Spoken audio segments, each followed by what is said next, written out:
Bir adam çoң күнөөдөн сактанат дейт. Çoң күнөөдөн сактанат. Çoң күнөөдөн сактангандын себеби Алладан коркуп эмес, ушул пенделерден коркуп. Кой бирөө көрүп калат, шерменде болом, же болбосо камерага түшүп калам дегендей бир коркунуч менен çoң күнөөдөн сактанса дейт. Ал çoң күнөөдөн сактануу жанагы кичинекей күнөөгө каффарат болуп, кичинекей күнөөнү жоюп сала албайт экен. Же болбосо бир çoң күнөөдөн сактанып жатабыз. Сактанганыбыздын себеби бул Кудайдан коркуу эмес. Ал çoң күнөөгө сиздин табиятыңыз тартпайт. Ал çoң күнөөнү адал кылып койсо деле аткарбайт элек. Мисалы кандай десе, алымдар айтат. Мисалы шарап ичүү дейт. Арак. Канчалар аракты ичпейт. Арактын арам экендигине деле маани беришпейт.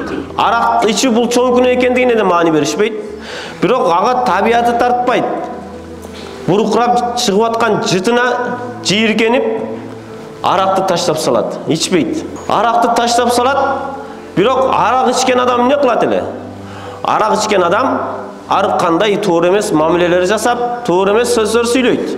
Эми бир адам келип туруп, туура эмес сөздөр сүйлөп, момун мусулмандарга туура эмес мамилелер жасап, бирок арактан сактангандын максаты табияты тартпай, анын сасык жытына жийиркенип, көңүлү тартпай, аны таштап койсо, бул таштаган күнөөсү жанагы башка момун мусулмандар менен туура эмес мамиле кылгандыгына эч качан каффарат болуп, ошол кичинекей күнөөсүн жоюп бере албайт экен.